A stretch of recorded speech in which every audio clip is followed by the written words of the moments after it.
Hi everyone, welcome to Math's Spellbook. I'm your host Peter, and basically we are going to get into a little bit of contrapositive proofs today. I felt like, since whenever I do proofs, I basically go into direct proofs, but I felt as if, why don't we just jump around and basically just get our feet wet with, a little bit of each proof technique.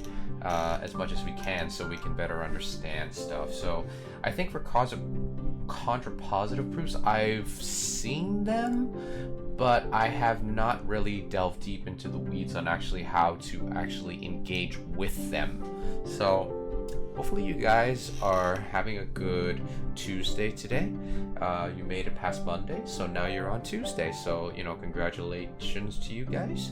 And yeah, so let's just get into a little bit of contrapositive proofs today. I think with this one, you have to prove,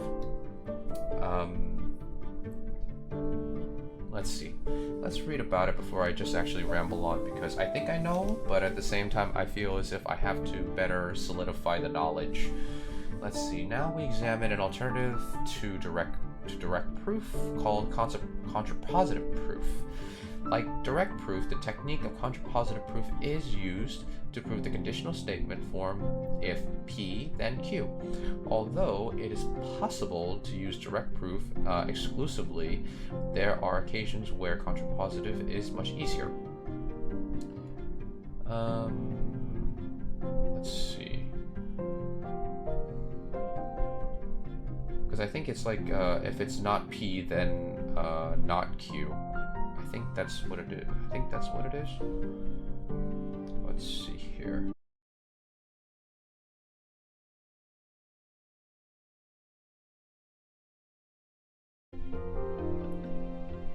Okay, sorry about that, guys.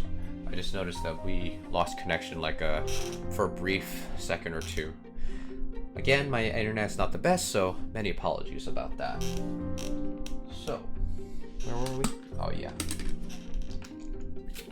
We observed that P implies Q, logically equivalent to not Q implies not P, for convenience.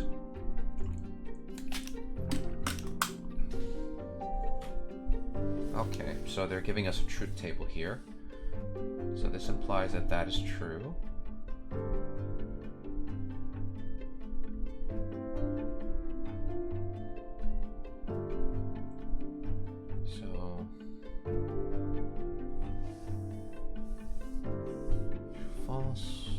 That's false.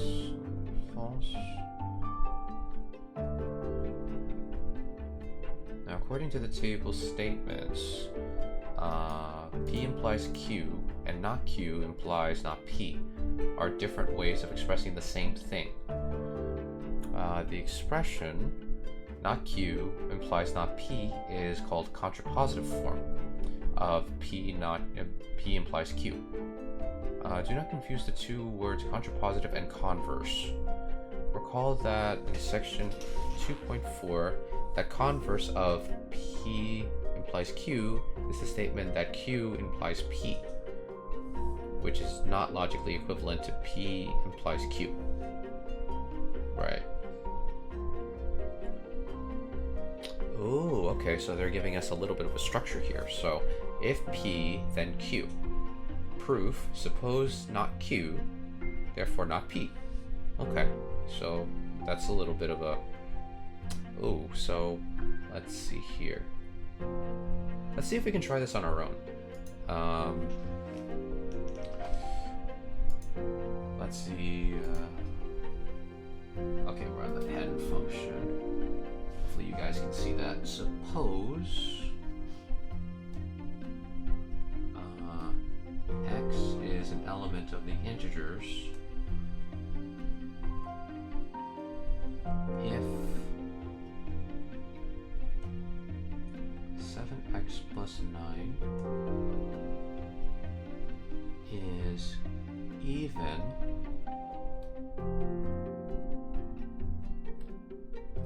then X is odd. Oh, okay. Okay, cool. We didn't make it to the edge. But just in case, I will drag this a little bit to the side so you guys can see it better. Okay, this seems kind of interesting. So, okay, proof.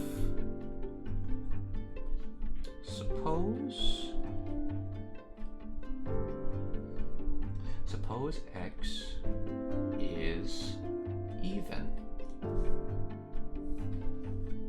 Because this is not q, so basically, let's do that. And x is an integer.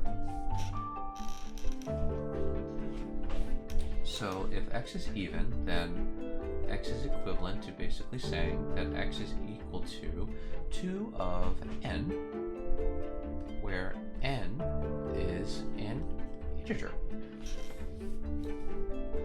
Okie dokie, so that looks pretty nice. Okay, now let's try it, shall we? So, oh, oops, not an x, n. So, oh, we probably should write, yeah, we should probably write 7x, which is equivalent to this 9. Therefore, 14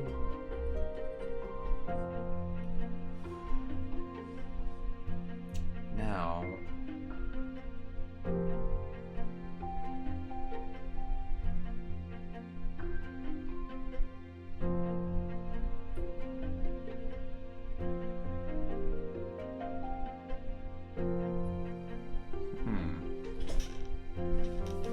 I feel like I know what I'm supposed to do, but at the same time I feel like I have to think a little bit on how it's going to end up.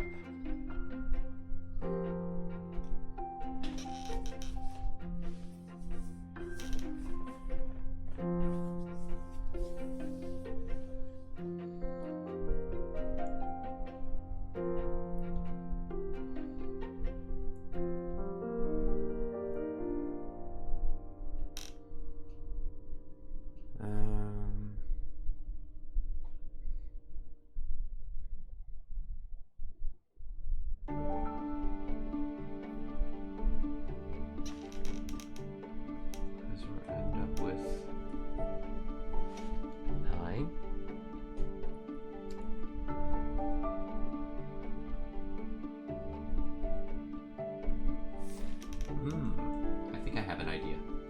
So, let's try this.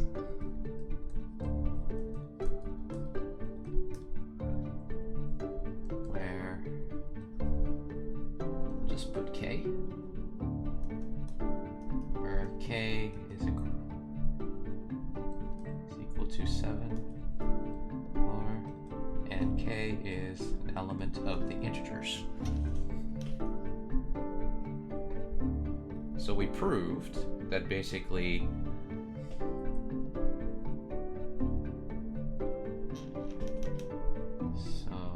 let's drag this down a bit.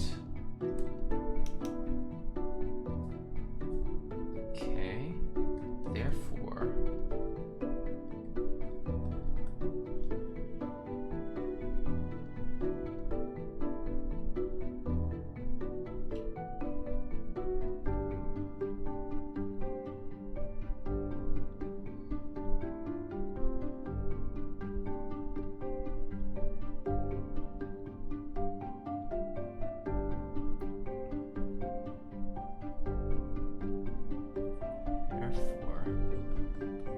if x is even,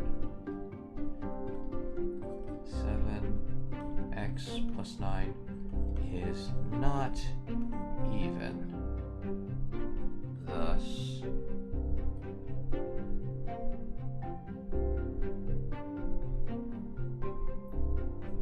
x plus 9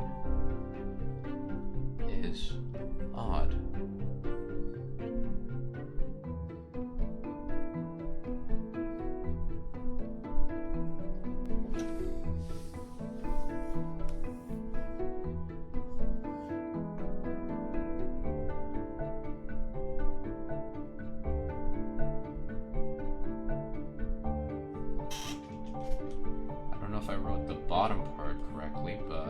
let's take a look at the way we did our work here.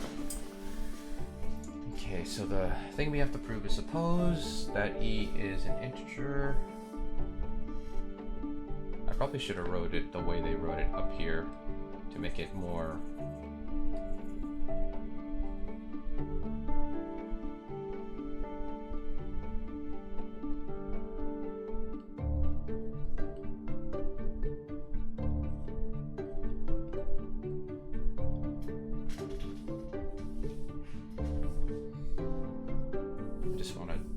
check here. I had to really think for a minute to actually think about it, and I was like, there's got to be a way to break up 9, and I was like, oh wait, there is. But you have to be a little bit clever. I think the bottom part is usually the part that kind of like would get a little bit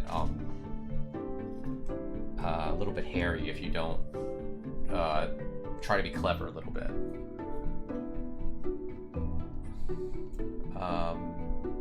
If x is even, therefore if x is even, it's not odd. It's not even. Wait, hold on.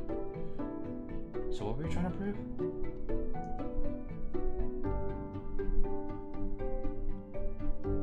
So x...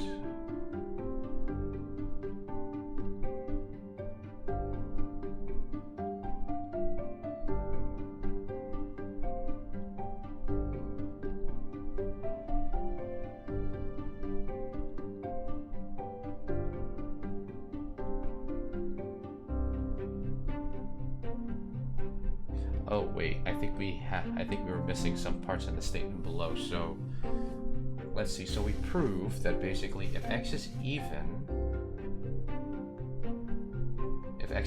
because that means that x is not odd, then so basically it's saying when this is odd, this will be even. So that means when this is even, then that means this is odd, and thus.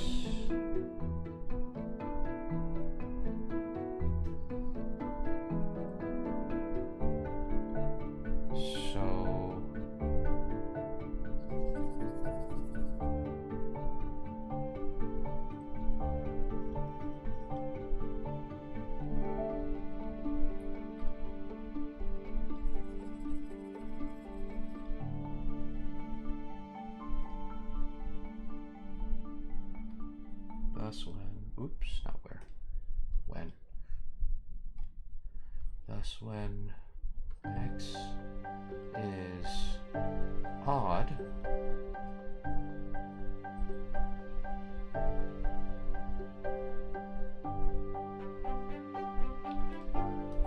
I should probably rewrite it the way they wrote it in the question. So thus 7, 9 is even when x is odd. Because we kind of proved the opposite, so it actually is also contrary that basically x when it's odd will lead to an even answer for this one. Of course, I think you can prove it to direct proof, but I think this is a little bit interesting because it shows another technique. I don't know if they prove it the way this is, but let's take a look.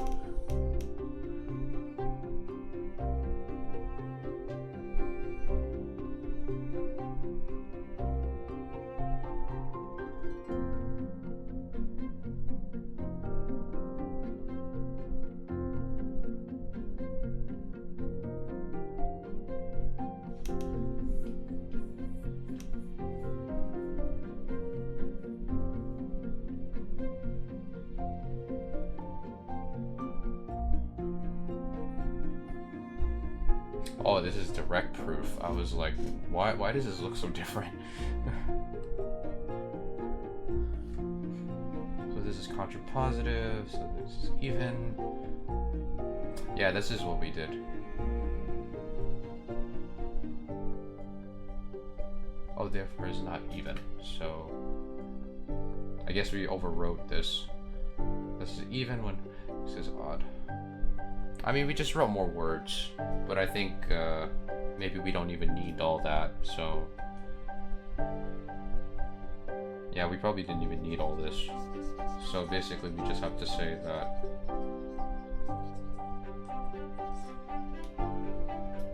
therefore is not even. Because I think it, oh yeah, because you're supposed to say it's not P. Okay.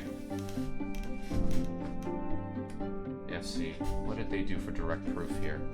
So direct proof, oh yeah, it looks more involved. Yeah, it kind of doesn't look, I mean, it can look elegant, but to me it doesn't look that pretty. Yeah, it doesn't look that nice to me. I mean, that's just my eyes, but you guys can be the judge of that. Well, at least we did it on our own. That was pretty good. We just had to figure out the bottom part here. Okay, we have another proposition. Let's try to see if we can do it on our own. So suppose x is an element of the integers if x squared minus 6x plus 5, right? Yeah, is even, then x is odd. Okay, let me just drag this on the side for you guys so you can see it better, just in case if I go over too much. So proof, suppose x is an integer,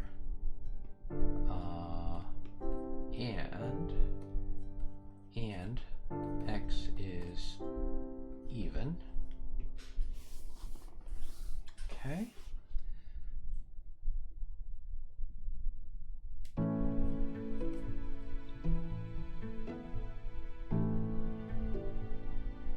X is equal to 2n,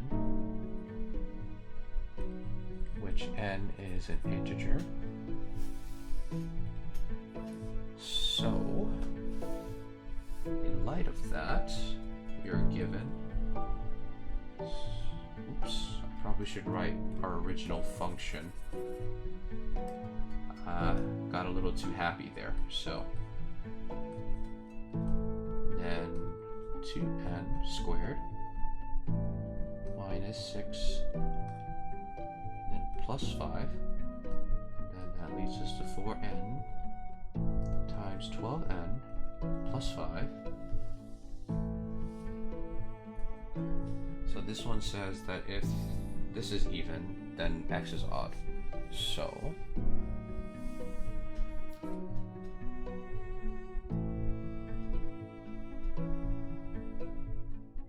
we used an even one, so it should be odd at the end. So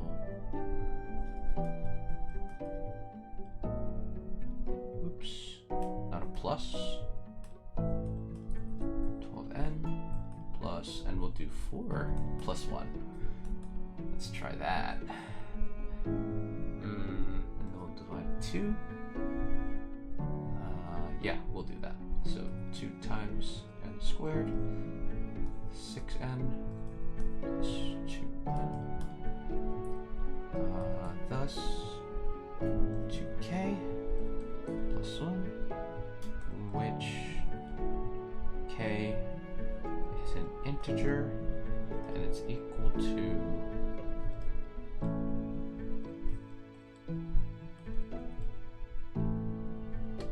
maybe that should go first.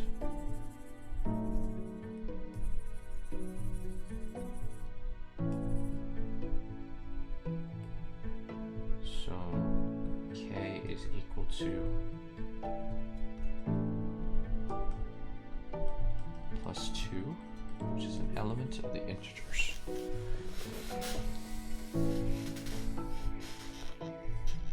Okay, therefore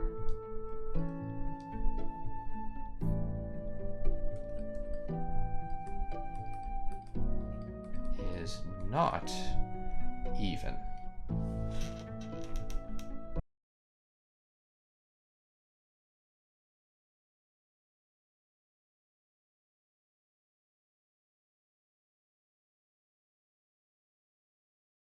Okay, we got another one here, so let's try to prove this one.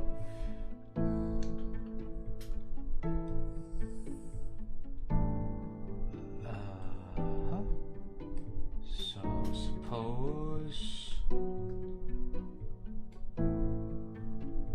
x and y are elements of the real numbers.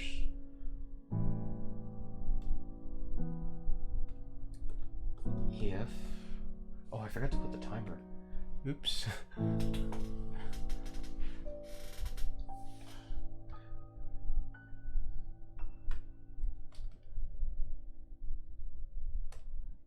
think I forgot to put it on like 20 minutes ago, so I guess we'll just have to add another 20 minutes to our time.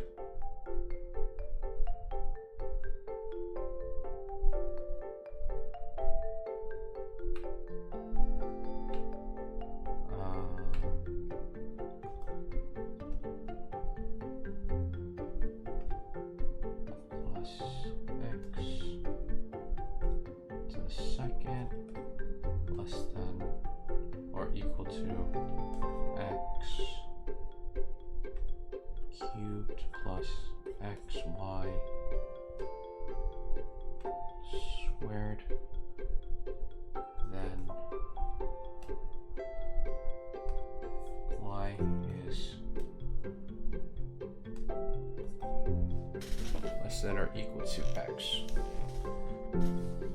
So this one is a little bit involved. Let's see, suppose are the real numbers. Yeah. And it's less than was. Okay, so we've written all that right. So just write proof here. Suppose x and y are real numbers.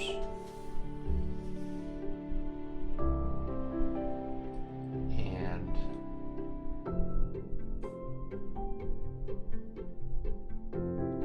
so if it's not this, because I think the converse would basically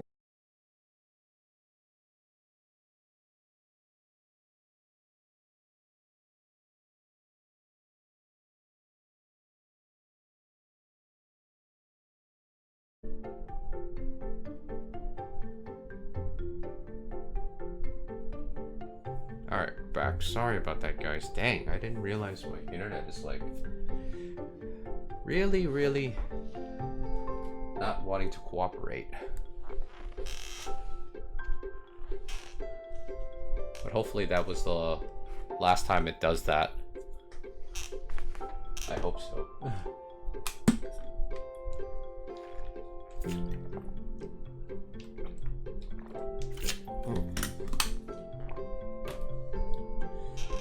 Okay, so now we gotta see.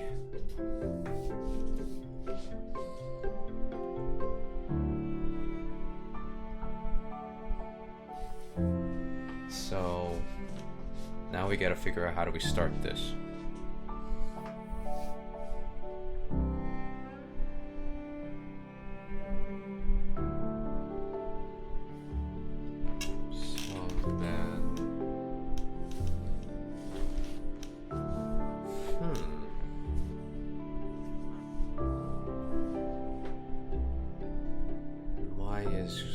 Greater than x.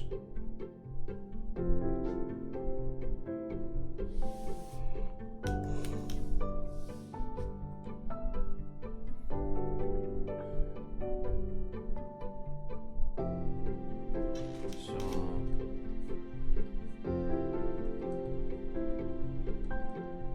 I don't know if we're supposed to make up like different variables here.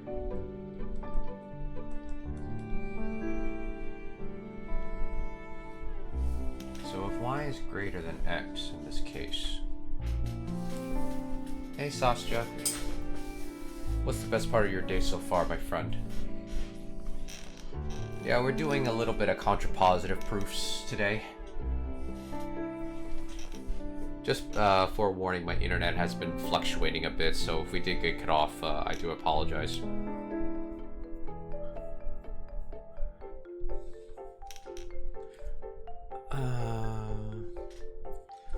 Suppose that X and Y. Let's keep up the good work. Thanks. Yeah, because I know that whenever I do proofs, I try to start with direct proofs, but then I'm like, I've been doing direct proofs for a while. Maybe I should just jump around, get my feet wet with different ones. Yeah, so far we did 2 proofs. I can show you.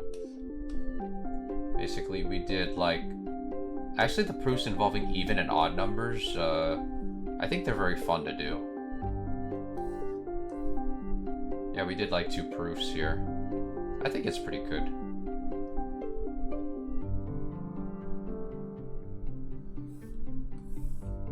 Yeah, these were fun.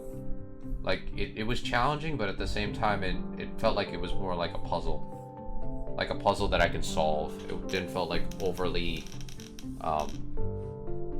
overbearing. So suppose that x and y are elements of the real numbers and that y is greater than x. Therefore, so if y is greater than x, then I mean technically that would be kind of correct because x is much lower and then multiplied by y. I mean the ordering does seem to make sense.